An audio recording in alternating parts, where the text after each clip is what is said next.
But if you're the Philadelphia 76ers, conceivably you could have and should have beaten the Toronto Raptors. Remember, one of those games, Joel Embiid was sick. Played sorry, gave you nothing. Claimed to have some stomach ailment or whatever the case may be. Some flu, I don't know what the hell it was. But the Sixers blew him out in 2 games in Philadelphia. Toronto blew them out 1 game, too. Game 5, if I remember correctly. Philadelphia came back, handled their business in Game 6. Game 7 came down to the wire, and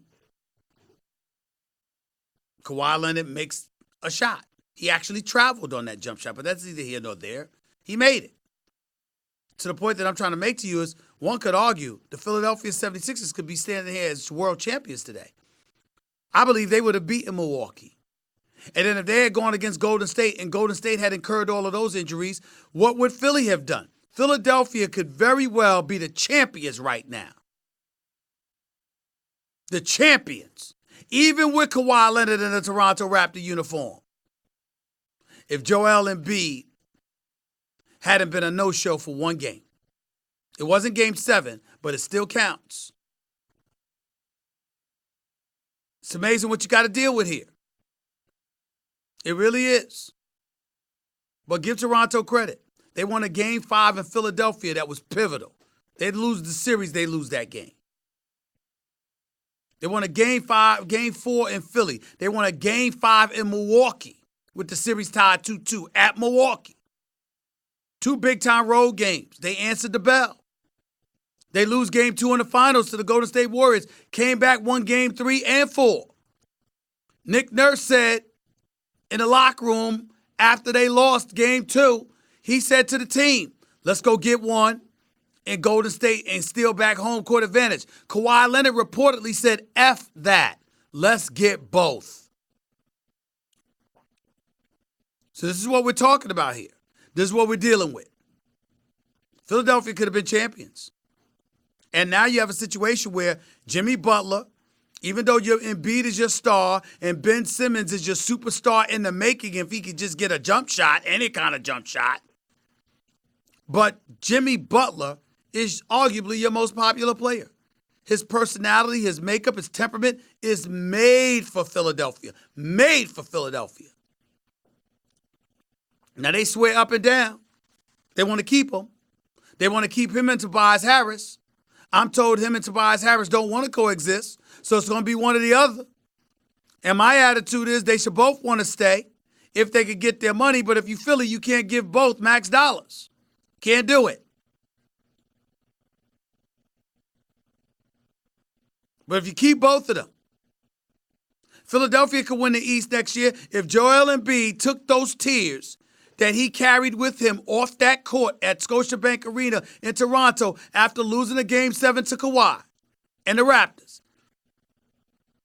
If he elevates his level of focus and seriousness to this game, and somehow he's healthy, Joel Embiid is the best big man in basketball. He's unstoppable.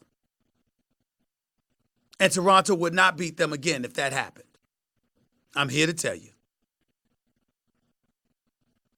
But he has to get to that point. You're the Sixers. According to reports, our very own Adrian Wojnarowski and others have reported Kawhi Leonard is going to meet with the Sixers. Ladies and gentlemen, I don't know if that's going to happen. Even if it does, it doesn't matter. Kawhi Leonard's not coming to Philadelphia. By all accounts, there's no way in hell he's coming to Philadelphia. There's no way. So since Kawhi Leonard would not come to Philadelphia, okay, why is he meeting with them? Courtesy, that's why. Good relationship with Brett Brown. San Antonio Spurs pedigree. Comes from that Popovich tree. That has something to do with it. Courtesy. You'll listen to people and what they have to say. But if you're Kawhi Leonard, it's hard to believe you're going to cost yourself this much money. He was due to get $221 million from San Antonio. Passed up on that. Goes to Toronto. Most he could get is $189 million. He passes up on that. He goes to anybody else. It's for $140 million. Ladies and gentlemen, that's $30 million plus another close to $45, $50 million. So in other words, if Kawhi Leonard were to leave Toronto and go to another team in a span of a year and a half, he will have cost himself over $80 million. From 221 to 140. I mean, with Kawhi, who the hell knows? He might not care. I know I'd care. I'll tell you that much. I promise you that. Thanks for watching ESPN on YouTube. For more sports highlights and analysis, be sure to download the ESPN app. And for live streaming sports and premium content, subscribe to ESPN+.